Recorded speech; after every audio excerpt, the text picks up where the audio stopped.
इसमें दो सेक्शन होंगे, ठीक है। सेक्शन ए वहाँ पे नॉर्मल क्वेश्चंस है, सेक्शन बी इसमें प्रैक्टिकल क्वेश्चंस है।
Last 2 minutes.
Submitted, sir.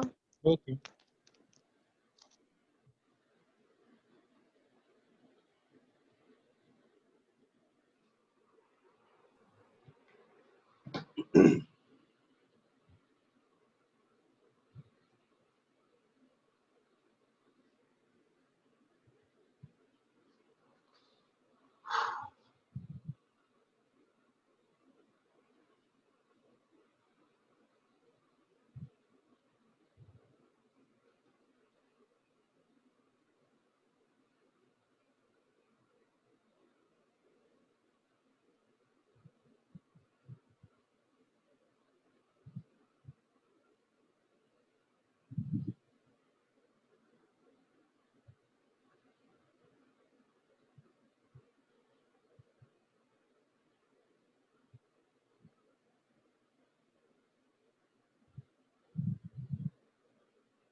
ठीक है, अभी स्टार्ट करते हैं हम लोग।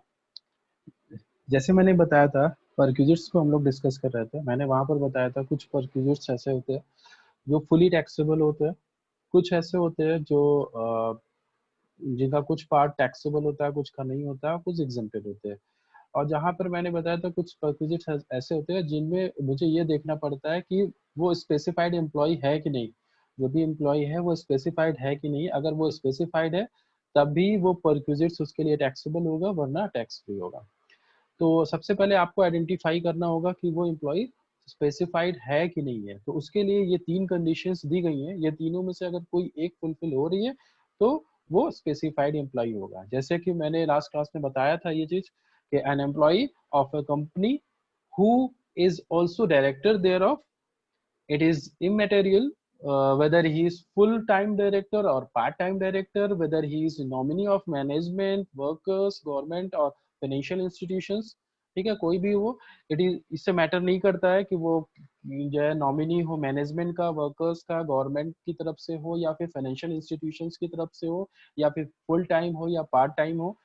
It is also not material whether or not he is director throughout the previous year। ये भी कोई जरूरी नहीं है कि वो पूरे टाइम प्रीवियस ईयर में डायरेक्टर रहा हो, अगर कुछ टाइम पीरियड के लिए भी डायरेक्टर रहा हो फिर भी उसको स्पेसिफाइड एम्प्लॉय कंसीडर किया जाएगा। ठीक है, first point. Second point, an employee who has a substantial interest. जैसे मैंने लास्ट क्लास में बताया था, सब्सटेंशियल इंटरेस्ट का मतलब है जिसके पास वोटिंग पावर है, 20% वोटिंग पावर है। और वोटिंग पावर कहाँ से आएगी? इक्विटी शेयर से आएगी। ठीक है, जैसे कि अगर मैं शेयर्स जो है कंपनी किसको इशू करती है? पब्लिक को इशू करती है। ठीक है, तो अभी वो शेयर्स जो है आपको ओनरशिप प्रोवाइड करता है। कोई भी शेयर होल्डर है, अगर किसी के पास उसके पास उस कंपनी किसी कंपनी का शेयर है तो उसके पास ओनरशिप है उस कंपनी की। कंपनी के पास बहुत सारे ऑप्शंस होते हैं, equity shares, preference shares, debentures. लेकिन अगर मैं इक्विटी की बात करूं, वो दूसरे जो भी इन्वेस्टमेंट अल्टरनेटिव्स है उनसे कैसे अलग है? क्योंकि वहां पर वोटिंग राइट्स है, क्योंकि वहां पर ओनरशिप है। तो वहां पर अगर 20% किसी के पास ओनरशिप है, मतलब 20% उसके पास इक्विटी शेयर है, तो वो स्पेसिफाइड एम्प्लॉय होगा। क्लियर? उसके बाद लास्ट में है an employee not covered by above. मतलब अगर ऊपर दोनों जो कंडीशन बताई गई अगर उसमें नहीं है, whose monetary income chargeable under the head salaries exceed 50,000। अगर 50,000 रुपए से ज्यादा सैलरी है उसके पास, उसको मिल रही है, तो वो स्पेसिफाइड एम्प्लॉय होगा। ठीक है, तो ये तीनों कंडीशंस पहले आपको देखनी होगी, एम्प्लॉय अगर फुलफिल कर रहा है, फिर आगे के जो मैं परक्यूजर्स बताने वाला हूँ वो सारी टैक्सेबल होगी उस एम्प्लॉय के लिए। कितना होगा वो हम लोग आगे देखते हैं। सभी ने सबमिट कर दिया? अभी मेरे पास टोटल 17 रिस्पॉन्सेज आए, मैं बंद करने वाला हूँ, आप लोग बहुत टाइम ले रहे हो।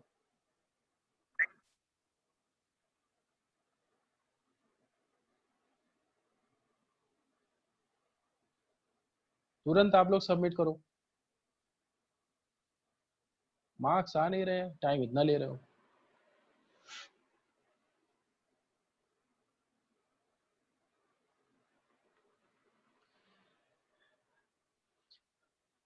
हाँ, तो यहाँ पर जो है जो परक्विजिट है वो है मोटर कार फैसिलिटी। मतलब अगर एम्प्लॉयर एम्प्लॉय को मोटर कार फैसिलिटी प्रोवाइड कर रहा है, तो सबसे पहले आपको स्पेसिफाइड एम्प्लॉय आपको आइडेंटिफाई करना होगा कि वो स्पेसिफाइड एम्प्लॉय है कि नहीं है। मोटर कार और any other vehicle provided by employer is a perquisite. क्योंकि यहाँ पर क्या है, आपको वो फैसिलिटी प्रोवाइड की जा रही है, कैश के फॉर्म में आपको कुछ नहीं मिल रहा है, आपको वो फैसिलिटी प्रोवाइड के लिए, इसलिए क्या है ये perquisite. Employer is a perquisite only for the specified employee, केवल स्पेसिफाइड एम्प्लॉय के लिए। अभी मैंने बताया स्पेसिफाइड एम्प्लॉय को कैसे आपको आइडेंटिफाई करना है। ठीक है, अभी पहली कंडीशन इसमें लेते हैं, मोटर कार ओन्ड और हायर्ड बाय द एम्प्लॉयर। अगर वो मोटर कार जो भी प्रोवाइड की जा रही है एम्प्लॉय को, उसकी ओनरशिप एम्प्लॉयर के पास है या फिर उसने उस कार को हायर किया हुआ है। ठीक है, दोनों चीजें हैं यहाँ पर, या तो उसने रेंट पे लिया है उस कार को या तो फिर उसके एम्प्लॉयर के पास ओनरशिप है। एम्प्लॉयर की बात करो, एम्प्लॉयर के पास ओनरशिप है या फिर एम्प्लॉयर ने उसको हायर किया हुआ है और एम्प्लॉय को प्रोवाइड किया हुआ है। उस कंडीशन में क्या होगा? ठीक है, ये section 17 two third, rule two third, sorry rule 3(2). तो यहाँ पर पहला first point, car used exclusively for the official purposes. मतलब कार केवल ऑफिशियल पर्पस के लिए यूज की जा रही है, तो उस समय वो कितनी टैक्सेबल होगी? वैल्यू शैल बी नील, मतलब कुछ भी टैक्सेबल नहीं होगा। क्यों? क्योंकि वो ऑफिशियल पर्पस के लिए केवल यूज की जा रही है। देखो यहाँ दो चीजें हैं, जो भी कार है वो owned and hired by employer. Employer ने अपने एम्प्लॉयर ने एम्प्लॉय को प्रोवाइड किया है कार जिसकी उसके पास ओनरशिप है या फिर उसने उसको हायर किया हुआ है, और कार केवल ऑफिशियल पर्पस के लिए यूज की जा रही है, तो इस कंडीशन में उस कार की वैल्यू नील होगी और वो कोई भी टैक्सेबल अमाउंट, कोई भी कुछ भी टैक्स इसके लिए उस एम्प्लॉय को पे करने की जरूरत नहीं है। ठीक है, value shall be nil if the specified document are mentioned by the employer, मतलब जो भी डॉक्यूमेंट हैं जो प्रूफ करते हैं कि ऑफिशियल पर्पस के लिए केवल कार यूज की जा रही है, तो अगर वो उसके पास डॉक्यूमेंट्स हैं तो वो वैल्यू नील होगी और वो टैक्सेबल नहीं होगा वो अमाउंट। ठीक है, अभी सेकंड पॉइंट पे आते हैं। यहाँ पर देखिए दिया गया है car used exclusively for the personal purposes, मतलब केवल पर्सनल पर्पस के लिए उस कार को यूज किया जा रहा है, तो उस कंडीशन में क्या होगा, if the employer has provided motor car for personal use for the employee और the members of his household, उसके फैमिली मेंबर्स के लिए यूज की जा रही है, उसके फैमिली मेंबर्स जो भी उनके लिए यूज हो रही हो, या फिर वो एम्प्लॉय पर्सनल यूज कर रहा है उस कार का, और ओनरशिप किसके पास है, एम्प्लॉयर के पास, या एम्प्लॉयर ने उस कार को हायर किया हुआ है। ठीक है, value shall B actual expenditure incurred by the employer, जो भी एक्सपेंडिचर एम्प्लॉयर उसके लिए बियर कर रहा है, जो भी एक्सपेंसेस दे रहा है, ठीक है, जो भी एम्प्लॉयर उस जो फैसिलिटी के लिए जो भी एक्सपेंसेस उसके लग रहे हैं एम्प्लॉयर के, वो value plus 10% per annum of the actual cost of the car. ठीक है, जो भी एक्सपेंडिचर उस कार को यूज करने में जो भी लग रहा है, जो भी एम्प्लॉयर पे कर रहा है, एम्प्लॉय नहीं, ठीक है, अगर एम्प्लॉयर जो भी एक्सपेंसेस पे कर रहा है उस फैसिलिटी को प्रोवाइड करने में, वो amount plus 10% per annum of actual cost of car, जो भी कार की एक्चुअल कॉस्ट है उसका 10% और उसमें ऐड कर देंगे, वही जो वैल्यू निकल के आएगा, जो अमाउंट निकल के आएगा, वो अमाउंट उस एम्प्लॉय के लिए टैक्सेबल अमाउंट होगा, वही अमाउंट उस एम्प्लॉय के लिए परक्विजिट वैल्यू होगी। क्लियर है? If the employer has recovered any amount from the employee, ठीक है, for use of motor car, it will be deducted and only balance amount shall be taxable. अगर कुछ भी एम्प्लॉयर रिकवर करता है employ से उस फैसिलिटी को प्रोवाइड करने के लिए, अगर कुछ भी अमाउंट एम्प्लॉयर एम्प्लॉय से ले रहा है, तो उस कंडीशन में आप वो भी जो भी अमाउंट ले रहा है उसको आप माइनस कर दोगे, जो भी उस परक्विजिट की वैल्यू होगी उसमें से आप उस वैल्यू को माइनस कर दोगे। ठीक है, सपोज सपोज 10,000 रुपए एम्प्लॉयर पे कर रहा है एम्प्लॉय के लिए, 10,000 रुपए, 10,000 रुपीज पर मंथ पे कर रहा है उस फैसिलिटी को प्रोवाइड करने के लिए, और उसने एम्प्लॉयर ने बोला कि भाई आप 2,000 रुपए पर मंथ मुझको इस फैसिलिटी के लिए आप डिडक्ट कराओ अपनी सैलरी से, तो जो टैक्सेबल अमाउंट होगा वो 10,000 माइनस माइनस 2,000 यानी कि 8,000 रुपए वो टैक्सेबल अमाउंट होगा, वो परक्विजिट की वैल्यू होगी। ठीक है, आगे बढ़ते हैं। अभी इसके प्रैक्टिकल क्वेश्चंस करेंगे तो हम लोग को ये सारे कंसेप्ट जो भी ये चीजें हैं वो क्लियर और हो जाएंगे। ठीक है, अभी तक तो बिल्कुल आसान था, कुछ नहीं था, आगे थोड़ा सा टफ होगा। ठीक है, third condition, car used partly for official and partly for personal purposes, मतलब कि वो दोनों पर्पस के लिए यूज की जा रही है, तो उस कंडीशन में क्या होगा, पर्सनल पर्पस के लिए भी और ऑफिशियल पर्पस के लिए भी यूज की जा रही है। फिर उस केस में हम लोग क्या करेंगे, फर्स्ट पॉइंट इसमें देखते हैं, in case expenses are met और रिम्बर्स्ड बाय एम्प्लॉयर, अगर जो भी एक्सपेंसेस है वो एम्प्लॉयर कर रहा है, जो भी एक्सपेंसेस कार से रिलेटेड जो भी एक्सपेंडिचर्स है वो एम्प्लॉयर कर रहा है या रिम्बर्स कर रहा है या फिर, ठीक है, तो उस कंडीशन में, और कार की ओनरशिप या जो है वो सारी चीजें एम्प्लॉयर के हाथ में, मैंने पहले ही बोला है वो चीज, ठीक है, जो ओनरशिप है कार की या फिर एम्प्लॉयर ने ही उस कार को हायर किया हुआ है, वो चीज याद रखना, तभी होगा ये चीज, तभी मतलब ये सारी चीजें एक दूसरे से कनेक्टेड है। ठीक है, तो in case expenses are met और reimbursed by employer, perquisite value shall be 1,800 rupees per month where cubic capacity of engine does not exceed 1.6 litre, जहां पर उस जो भी कार है उसकी क्यूबिक कैपेसिटी, जो इंजन की क्यूबिक कैपेसिटी है वो 1.6 लीटर से 6 लीटर या उससे कम है, तो वहां पर उस कार की वैल्यू, उस परक्यूजिट की वैल्यू 1800 रुपीज पर मंथ होगी। ठीक है, यहाँ पे फिक्स्ड अमाउंट बता दिया है आपको कि अगर जो भी कार है वो ऑफिशियल और पर्सनल पर्पस दोनों के लिए यूज की जा रही है, ठीक है, तो आप एग्जैक्ट तो आइडिया लगा नहीं सकते कितना पर्पस, कितना आप पर्सनल यूज कर रहे हो, 50%, 40%, ऐसा तो हो नहीं सकता। तो इसलिए इन्होंने एग्जैक्ट अमाउंट बता दिया कि अगर कार दोनों पर्पस के लिए यूज की जा रही है और एम्प्लॉयर सारा एक्सपेंडिचर्स जो है एम्प्लॉयर बियर कर रहा है, तो उस कंडीशन में आप कार के इंजन की क्यूबिक कैपेसिटी देखोगे। अगर क्यूबिक कैपेसिटी 1.6 लीटर या इससे कम है तो 1800 रुपए पर मंथ उस कार की वैल्यू होगी, वो टैक्सेबल अमाउंट होगा एम्प्लॉय के लिए। ठीक है, और अगर क्यूबिक कैपेसिटी 1.6 लीटर से ज्यादा है, ठीक है, तो 2400 पर मंथ ये आपकी वैल्यू होगी उस परक्यूजिट की, वो टैक्सेबल अमाउंट होगा एम्प्लॉय के लिए।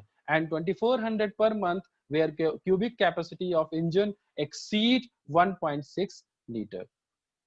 ठीक है, further perquisite value shall be increased by 900 rupees per month if driver is also provided to run the motor car। अगर ड्राइवर भी प्रोवाइड किया गया, एम्प्लॉयर ने ड्राइवर को भी प्रोवाइड किया, ड्राइवर फैसिलिटी भी प्रोवाइड की, ठीक है, तो उस कंडीशन में 900 रुपीज पर मंथ भी आपके उस परक्विजिट वैल्यू में ऐड कर दी जाएगी। ठीक है, part of month shall be ignored, मतलब कि यहाँ पर पूरे मंथ को आप काउंट करोगे, ठीक है, 30 डेज से कम टाइम के पीरियड को आप मंथ में काउंट नहीं करोगे। ठीक है, ये चीज हो गई। अभी अगला next point, in case expenses are fully met by assessee, यानी कि जो एम्प्लॉय है वो सारे एक्सपेंसेस बियर कर रहा है, केवल क्या हुआ, वो जो कार है वो प्रोवाइड की गई, एम्प्लॉयर ने प्रोवाइड की और उसने बोला, एम्प्लॉयर ने बोला कि आप सारे एक्सपेंसेस आप ही को बियर करना है।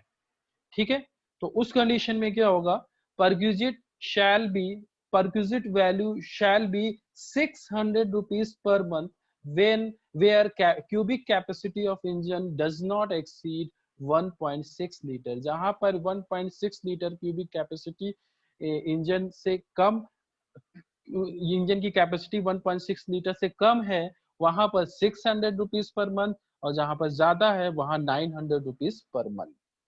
ठीक है, 900 rupees per month where cubic capacity of engine exceed 1.6 litre. ठीक है, दोनों को एक बार फिर से समझते हैं। ठीक है, जब car partly official purpose, partly personal purpose के लिए यूज में आ रही है, ठीक है, एम्प्लॉय जो है वो ऑफिशियल और पर्सनल दोनों पर्पस के लिए यूज कर रहा है, तो दो चीजें हो सकती है, या तो एम्प्लॉयर सारे एक्सपेंसेस बियर कर रहा हो या तो एम्प्लॉय बियर कर रहा हो। एम्प्लॉयर अगर सारे एक्सपेंसेस बियर कर रहा है, रिम्बर्स कर रहा है, तो उस कंडीशन में आप देखोगे क्यूबिक कैपेसिटी 1.6 लीटर से ज्यादा है या कम है। अगर 1.6 लीटर से कम है क्यूबिक कैपेसिटी तो 1800 रुपीज पर मंथ, अगर ज्यादा है तो 2400 रुपीज पर मंथ। ठीक है, और अगर ड्राइवर फैसिलिटी भी प्रोवाइड कर रहे हो तो 900 रुपीज पर मंथ वो ऐड हो जाएगी वैल्यू में। क्लियर है, और अगर आपका जो भी एम्प्लॉय है वो सारे खर्चे वो उठा रहा है, सारे एक्सपेंसेस वो बियर कर रहा है, केवल उसको वो कार फैसिलिटी मिली हुई है, ठीक है, वो मोटर कार प्रोवाइड की गई है, मगर सारे जो भी एक्सपेंसेस है वो एम्प्लॉय बियर कर रहा है, तो उस कंडीशन में 1.6 लीटर क्यूबिक कैपेसिटी से कम, क्यूबिक कैपेसिटी कम है 1.6 लीटर से, तो 600 रुपीज पर मंथ, और 1.6 लीटर से ज्यादा है कैपेसिटी तो 900 रुपीज पर मंथ टैक्सेबल होगा उस एम्प्लॉय के लिए। और इसके अलावा further perquisite shall be increase by 900 rupees per month if driver is also provided, अगर ड्राइवर इसके अलावा प्रोवाइड किया जा रहा है तो 900 रुपीज वो पर मंथ, जैसे पिछले में था, पिछले केस में, वैसे यहाँ पर भी है 900 रुपीज पर मंथ, वो जो है यहाँ पर टैक्सेबल होगा। ठीक है, सर ये प्राइवेट सेक्टर के लिए भी डिपेंड करता है? प्राइवेट गवर्नमेंट सभी के लिए, आपको बस केवल देखना है कि स्पेसिफाइड एम्प्लॉय है कि नहीं है, अगर स्पेसिफाइड एम्प्लॉय है तो उसके लिए टैक्सेबल होगा, यहाँ प्राइवेट और गवर्नमेंट का कोई चक्कर नहीं है। ठीक है, ओके सर।